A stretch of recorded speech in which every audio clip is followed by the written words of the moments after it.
अस्सलाम वालेकुम नाज़रीन, गुज़िश्ता दिनों राना सनाउल्लाह का इमरान खान को धमकियां देने का बयान सामने आया, जिसमें उसका कहना था कि इमरान खान का वजूद खत्म हो जाना चाहिए, क्योंकि अगर इमरान खान का वजूद खत्म ना हुआ तो वो फिर हम चोर करप्ट लोगों को कभी भी नहीं छोड़ेगा। इस पर राना सनाउल्लाह की मोहम्मद जुबैर ने खूब क्लास लगा दी और मोहम्मद जुबैर शदीद बरहम हुए। आइए पहले उनकी गुफ्तगू सुनते हैं, इस पर बात करते हैं। ये राना साहब क्या कह रहे हैं? Do you agree with his statement? ये एतराफ़ शिकस्त है या कुछ और है? क्योंकि अली मोहम्मद खान साहब तो कहते हैं कि इंसाइट कर रहे हैं। ये है कि कंसेंसस तो किसी डेमोक्रेटिक सोसाइटी में हो ही नहीं सकता। बिल्कुल ठीक। मतलब डेमोक्रेसी में तो होते ही मुख्तलिफ पॉलिटिकल पार्टीज हैं। हाँ। अगर इस वक्त अगर अमेरिका में ट्रंप वर्सेस बाइडेन इलेक्शन होने जा रहा है, हाँ। तो जाहिर सी बात है बिल्कुल एक्सट्रीम पोजीशंस है ना, और लाखों करोड़ों लोगों की एक्सट्रीम पोजीशंस है। जो बाइडेन के सपोर्टर्स हैं उनको ट्रंप बहुत ही खराब लगता होगा, इस वजह से वो सपोर्ट कर रहे हैं बाइडेन को। एंड लाइकवाइज दुनिया में चाहे इंडिया हो, यूके हो, वेस्टर्न कंट्रीज हो। सो पहली बात तो ये कंसेंसस क्यों हो, किस वजह से हो? भाई मुख्तलिफ पॉलिटिकल पार्टीज होती हैं, उनका अपना एक प्रोग्राम होता है, उनकी अपनी एक पॉलिसी होती है, और अगर वो हुकूमत में रह चुकी हैं तो उनकी एक। लेकिन जब वो ये कहते हैं कि उनका वजूद ही प्रॉब्लम है, कुछ लोग उसको, तो ये क्या मतलब है? ये क्या क्यों कह रहे हैं? ये सियासतदान को जेब देती है ये बात करने? आई थिंक बहुत ही डेंजरस बात है ये कहना, क्योंकि दोनों तरफ से अगर ऐसी बात हो तो इसका मतलब ये है कि बर्दाश्त ही नहीं है। और जिस सोसाइटी में बर्दाश्त ही ना हो, आपको 100 किस्म की चीज़ों पर उनसे इख्तलाफ हो सकता है, और बिल्कुल जायज़ है, डिफरेंस ऑफ ओपिनियन एक्सप्रेस भी करना चाहिए, और उसका तरीक़ेकार ये है कि ये तो कहना वजूद ही नहीं होना चाहिए। तो इन अ सोसाइटी जहाँ इतनी इलिटरेसी है और लोगों की समझ बूझ नहीं है और गलत रिलीजन की इंटरप्रिटेशन करते हैं जहाँ लोग, तो वहाँ तो इस किस्म की बात करना मेरा ख्याल है बहुत ही डेंजरस है। इसका मतलब या तो ये है कि आपके पास और कोई दलाइल नहीं है ये कहने के लिए कि जी आपने क्यों इमरान खान को फिर भी वोट दिया है, तो वजूद ही एक्सेप्टेबल नहीं है। तो मेरा ख्याल है बहुत ही डेंजरस। मैं तो नहीं समझता कि इसको अप्रिशिएट करना चाहिए। तो अगर ये हमारी सीनियर क़यादत की अप्रोच ही होगी, वज़ीर दाखिला रहे हैं, पंजाब के सदर रहे हैं, नून लीग के इंतहाई सीनियर रहनुमा, आपके कुलीग भी रहे हैं, अगर उनकी ये अप्रोच है तो इस बीच में फिर क्या हो सकती है एक बेसिक मुफाहमत के मुल्क को आगे लेके चलें, अपार्ट फ्रॉम पॉलिटिकल डिफरेंसेस जो हर जमात के होने चाहिए? फिर तो हम कोई मिसाक़ मईशत भी नहीं कर सकते। एक तो देखें, मिसाक़ मईशत करने की ज़रूरत भी नहीं है। ये मैं जामी आपको अपना पॉइंट ऑफ व्यू बता रहा हूँ, और ज़्यादातर जो भी फाइनेंस या इकोनॉमी को समझते हैं, पॉलिटिकल पार्टीज आपको पता है कि एसेंशली अगर एक नुक्ते पर वो अलग होती हैं, उनका ओपिनियन डिफरेंट होता है, तो उसकी सबसे बड़ी वजह होती है उनके मईशत का प्लान। दुनिया भर में ही ऐसे है कि चाहे वो कंजर्वेटिव पार्टी है या लेबर पार्टी है, उनके बिल्कुल इकोनॉमिक आउटलुक डिफरेंट है। इसी तरह से सो कैसे कह सकते हैं कि जी सारे एक साथ बैठ जाएं? भाई मिसाक़ जमहूरियत अलग चीज़ होती है, वो होता है फंडामेंटल्स पर कि जी आपका आइन जो है, या तो उस पर सबकी कंसेंसस होना ज़रूरी है कि जी आप पार्लियामेंट्री सिस्टम होगा या जुडिशरी इंडिपेंडेंट होगी, मीडिया इंडिपेंडेंट होगी। लेकिन आप मईशत में कैसे कह सकते हैं कि सारे एक साथ बैठ जाएं? भाई एक का शौकत तरीन का आउटलुक डिफरेंट है, मिफ्ता इस्माइल का डिफरेंट है। एक ही पॉलिटिकल पार्टी है पाकिस्तान मुस्लिम लीग नवाज, उसमें आपने देखा मिफ्ता इस्माइल और इसाक डार का जमीन और आसमान का डिफरेंस था in terms of what should be done in the economic arena. तो आप कह रहे हैं कि पूरा पाकिस्तान अगले 10 साल के लिए एक साथ बैठ जाए, तो ये तो हो ही नहीं सकता और होना भी नहीं चाहिए, क्योंकि आपने चूंकि मिफ्ता और डार साहब का जिक्र किया, तो डार साहब बीइंग फाइनेंस मिनिस्टर जो कारहाय नुमाया सर अंजाम दिए हमारे सामने है, तो ये क्या मजबूरी है रियासत की या नून लीग की कि उन्हीं को हमने वज़ीर ख़ारजा लगा दिया है? पाकिस्तान जैसा मुल्क जिससे ख़ारजा मुहाज बेपनाह हैं, कई मसाइल हैं, उनको हमने वज़ीर ख़ारजा लगा दिया। क्या वो फॉरेन अफेयर्स के एक्सपर्ट रहे हैं? बिल्कुल भी ऐसा नहीं है। एक तो ये कि एक तो लैक ऑफ आई थिंक उसमें हमारी जो टॉप लीडरशिप है, और मेरा ख्याल है तमाम पॉलिटिकल पार्टीज़ की, वो ख़ारजा अमूर को ऐसे समझते हैं कि ये कोई इतना इम्पोर्टेंट चीज़ नहीं है।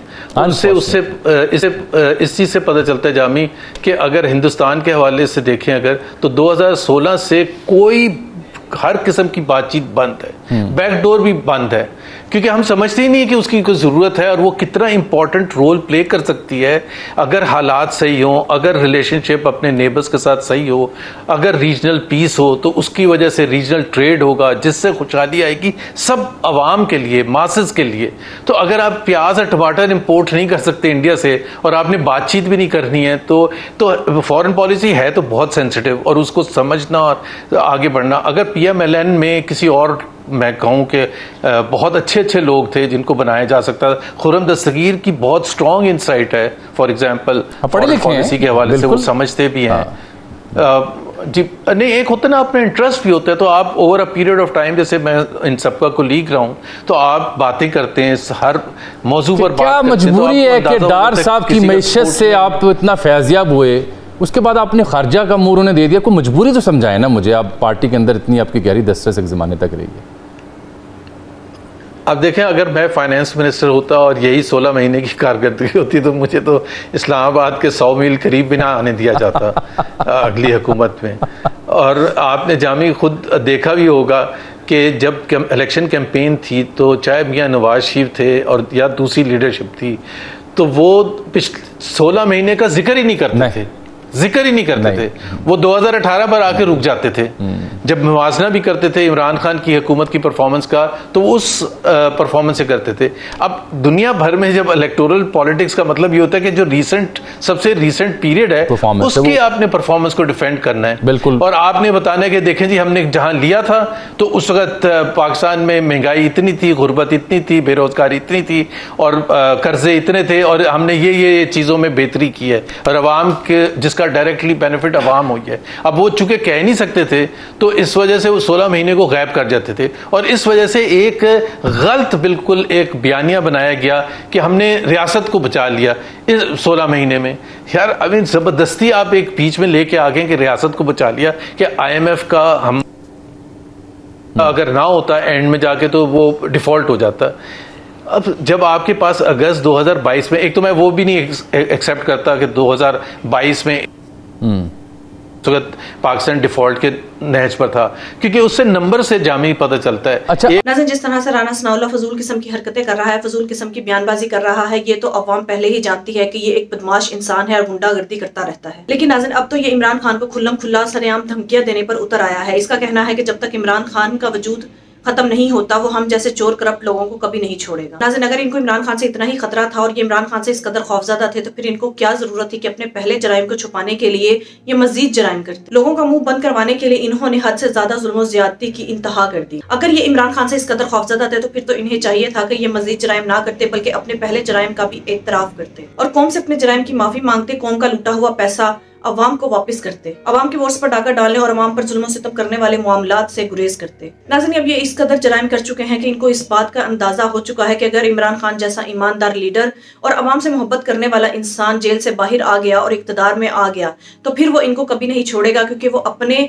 साथ होने वाली ज्यादती को तो माफ कर देगा, लेकिन जो इन्होंने अवाम के साथ जुल्म सितम के पहाड़ ढाए हैं, उस पर इनको कभी भी माफ नहीं करेगा और इनको इनके जराइम की कड़ी से कड़ी सजा देगा। लिहाजा नाज़रीन, ये इसी वजह से इस तरह की बयानबाजी कर रहे हैं कि इमरान खान को खुल्लम खुल्ला धमकियां देने पर उतर आए हैं। नाज़रीन, राना सनाउल्लाह कहता है कि कंसेंसस होना चाहिए, जबकि नून लीग भी कहती है कि कंसेंसस होना चाहिए, यानी कि तमाम पार्टीज के दरमियान में तमाम इख्तलाफात वाले मामलात पर इत्तफाक़ राय होना चाहिए। लेकिन नाज़रीन, इनके दरमियान कंसेंसस का मतलब यह है कि इन्होंने जितने भी अवाम पर जुल्म सितम के पहाड़ डाले हैं, अवाम के वोट्स पर डाका डाला है और जितने भी इन्होंने जुल्म सितम किए हैं और जो भी जराइम किए हैं, मुल्क पर जबरदस्ती मुसल्लत हुए हैं, इन तमाम जराइम में इमरान खान भी इनके साथ मिल जाए और इमरान खान हमारे तमाम जराइम को माफ करके हमारे जराइम में हिस्सेदार बन जाए और इमरान खान हमारे साथ मिलकर अवाम को लूटे। यानी इनके नजदीक कंसेंसस का मतलब सिर्फ और सिर्फ ये है कि इमरान खान भी हमारी तरह करप्ट और मुजरिम सियासतदान बन जाए। लेकिन नाज़रीन, इमरान खान ऐसी कंसेंसस पे लानत भेजता है। मोहम्मद जुबैर के मुताबिक भी ये कंसेंसस नहीं है।